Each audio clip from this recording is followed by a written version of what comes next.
Hoje eu quero falar sobre o paralítico do tanque de Betesda e quero falar de 3 momentos, 3 elementos para a gente encontrar a cura e não sermos conhecidas na nossa identidade pela nossa dor. Amém?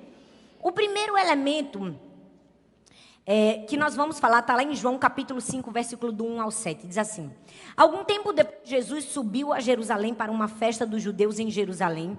E há em Jerusalém, perto da porta das ovelhas, um tanque, que em aramaico é chamado Betesda, tendo 5 entradas em voltas. Ali costumava ficar grande número de pessoas doentes e inválidas, cegos, mancos e paralíticos. Eles esperavam um movimento das águas. De vez em quando descia um anjo e agitava as águas. O primeiro que entrasse no tanque, depois de agitar as águas, era curado de qualquer doença que tivesse. Um dos que estavam ali era paralítico, fazia 38 anos. Fala comigo, 38 anos. Quando o viu deitado e soube que ele vivia naquele estado durante tanto tempo, Jesus lhe perguntou: Você quer ser curado?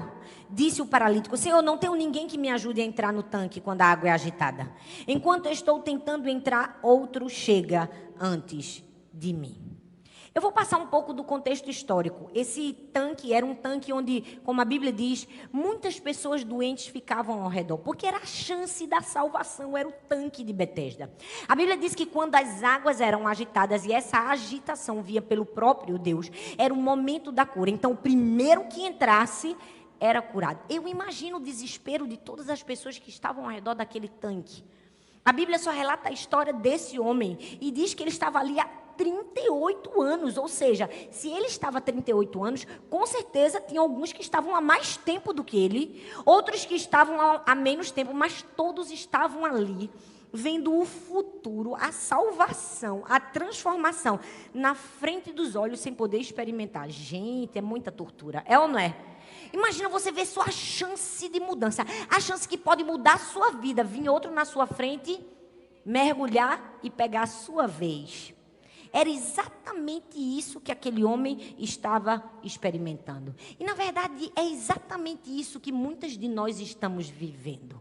Nós estamos, talvez, à beira do tanque, achando que a gente está fazendo muito para ser curado. Mas, quando a água é agitada, a gente continua à beira do tanque. Quantas de nós estamos... mas eu queria ser curado. Queria nada, porque se quisesse já tinha mergulhado. Foram 38 anos de chance que você teve e você não mergulhou. E ainda quando Jesus te pergunta, você dá desculpa, ninguém me ajuda. Porque foi exatamente isso que esse homem fez. Eu amo que a Bíblia, nada está por acaso.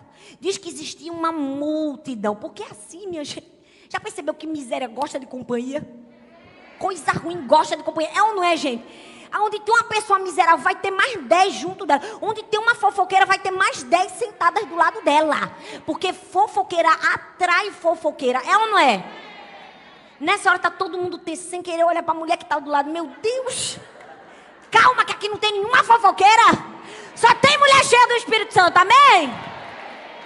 Mas sabe, a primeira coisa que aquele homem não fez, precisava fazer, e que eu e você precisamos fazer, e o primeiro elemento é que a gente precisa do curativo. O que é que a gente tem que fazer com o curativo, pastora? É arrancar o curativo. Minha equipe nem abriu o curativo. Só para eu abrir aqui, fica mais chique. Gente, todo mundo tem um band-aidzinho. Ou já usou um band-aidzinho? Já ou não já? E já percebeu que os band-aids são sempre pequenos? Só nos Estados Unidos que a gente acha aqueles grandes? É ou não é, gente? Na vida da gente é assim. Às vezes a gente está com um band-aid bem pequenininho em cima de uma ferida gigantesca. E a gente só vai receber a cura quando a gente tirar o band-aid e permitir Deus curar. Era isso que esse homem precisava fazer. E é por isso que eu estou aqui para te falar desse curativo. Será que você consegue reconhecer aquele que te cura e arrancar o band-aid na hora? Porque aquele homem teve uma oportunidade que ninguém teve. Jesus estava ali na frente dele. Aquele que podia curar. O que é que ele tinha que fazer? Rapaz, ele tinha que arrancar o curativo e dizer assim: estou aqui, sou eu, me chama. Mas a gente vai ver que não foi bem isso que ele fez, não. Por quê? Porque, infelizmente, a verdade é que, às vezes, algumas pessoas se encontram com outras só pelas coisas incomuns que elas têm. Só pelos problemas incomuns que elas têm. Elas estão o tempo todo junto umas das outras para atrair o que elas mesmas possuem.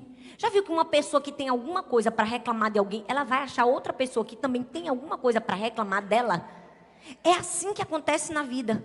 E talvez você fale tanto do seu problema, tanto do seu problema, tanto da sua dor, tanto do seu sofrimento, que você perdeu a sua identidade. Você já não sabe mais nem qual é o seu nome. Porque a única coisa que você sabe fazer é falar daquilo que lhe aconteceu.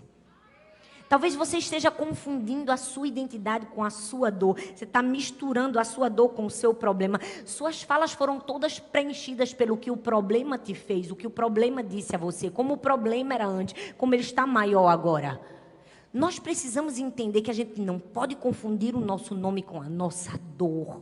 A Bíblia está recheada de histórias de pessoas que a gente não conhece o nome, mas conhece o problema. Por quê? Porque as pessoas não estão querendo ser transformadas, elas estão querendo ser acariciadas.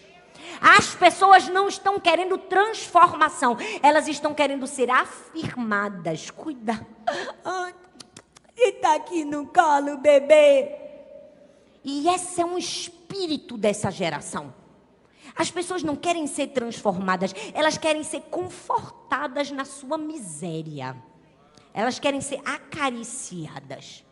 A gente tem várias histórias na Bíblia de pessoas que a gente não sabe o nome, mas sabe o problema. A mulher do fluxo de sangue. Não sabemos o nome, mas sabemos o problema.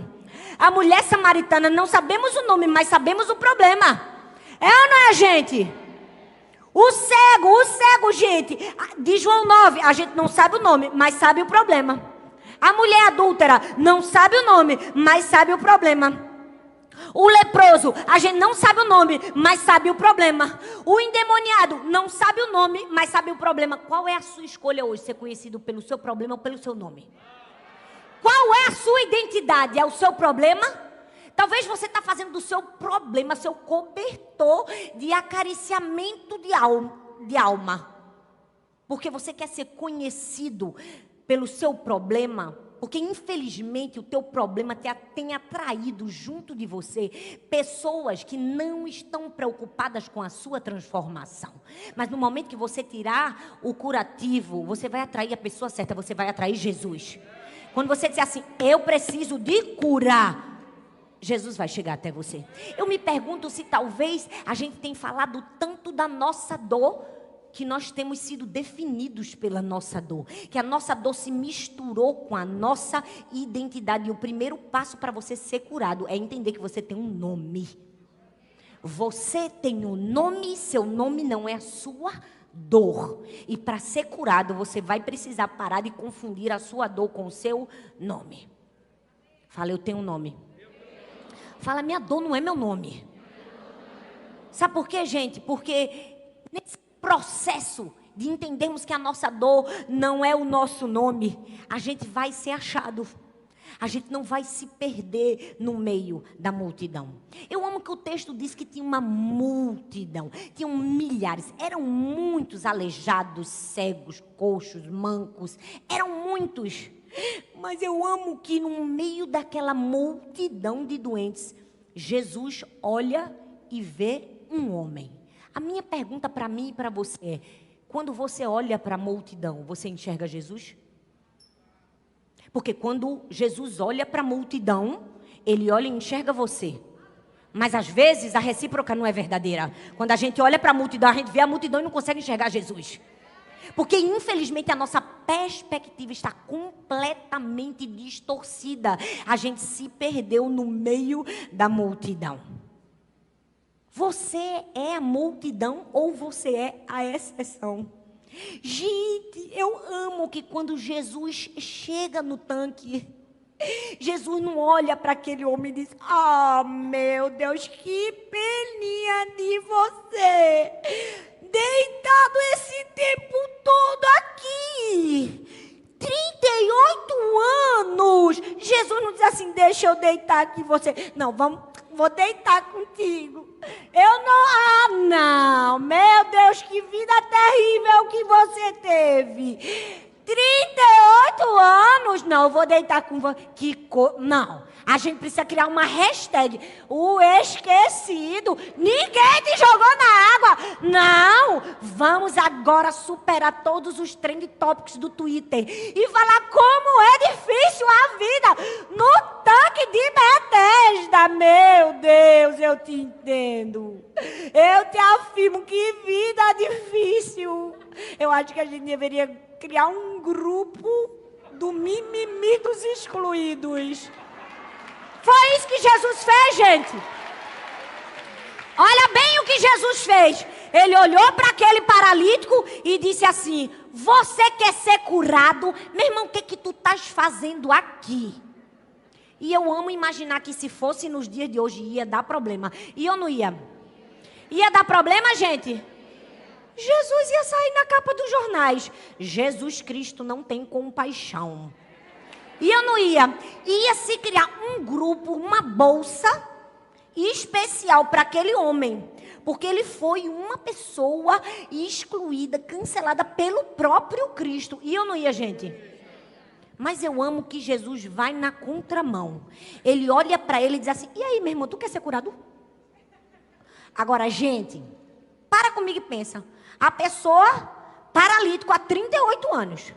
Uma pessoa olha para ele e diz assim: tu quer ser curado? Que pergunta! Isso é pergunta que se faça para um paralítico há 38 anos. Não é, gente? Mas Jesus tinha uma razão para fazer aquela pergunta.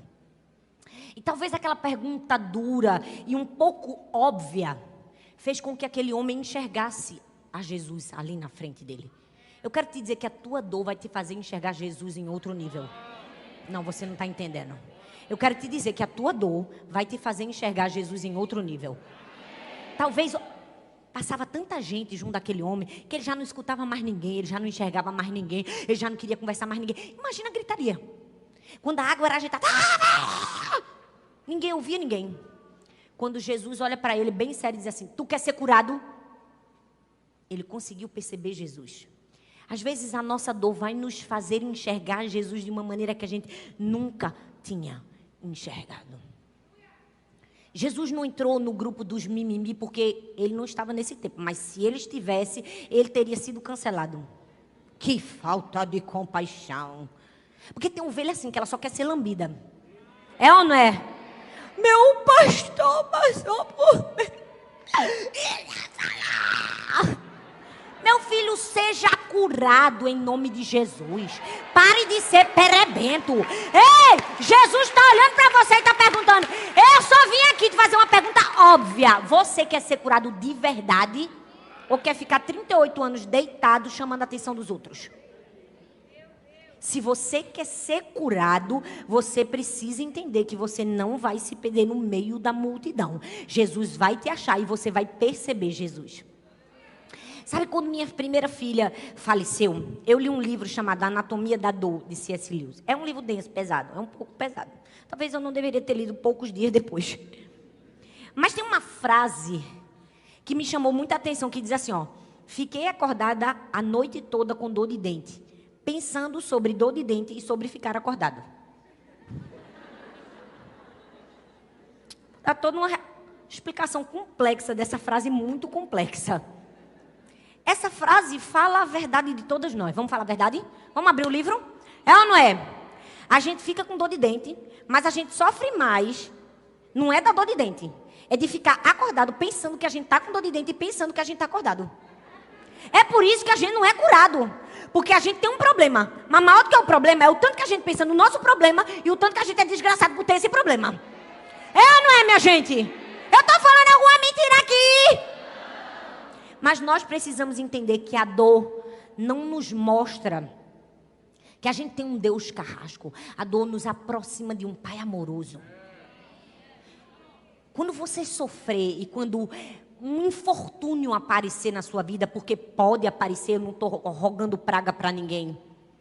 A Bíblia diz que no mundo tereis aflição, você pode ser crente consagrado. Porque eu sou assim, eu cresci no lar cristão, fiz tudo certo, eu achei que nada de ruim ia acontecer na minha vida. Aí, pô, me casei logo, minha primeira filha morreu. Para Jesus dizer, fica na tua, que sofre quem eu quero que sofra. Tu vai sofrer. É assim. Sabe, se você estiver sofrendo e se você for apanhado por um sofrimento, você precisa entender que o sofrimento não é para mostrar que a gente tem um Deus carrasco, é para te aproximar de um Pai amoroso. Porque justiça seja feita. Quando a gente sofre, a gente conhece o mais puro significado do amor de Deus.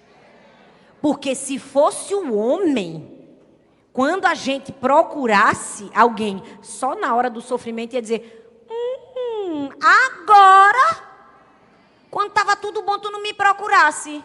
Aí agora que está difícil, tu tá me procurando. Tá achando que eu sou o fim? A última bolacha do pacote? Eu amo que se fosse a gente, que alguém procurasse a gente só quando a coisa apertasse, a gente poderia dizer isso. Poderia ou não poderia? Porque o ser humano é ruinzinho quando quer ser ruim. É ou não é? Mas Deus não. Deus, a gente esquece Ele. A gente não fala com Ele. Quando o aperto vem, que a gente chega junto dele, a gente conhece um Pai amoroso. Então eu estou te dizendo aqui que a tua dor vai te aproximar de um Deus amoroso. Deus não vai bater a porta na sua cara e vai dizer assim: não fala mais não, porque você não orou comigo antes. Não, Ele vai dizer: vem, filho, tem muita coisa para você aprender aí nessa dor. Você pode agradecer pelo Pai amoroso que Deus te deu? Você pode agradecer?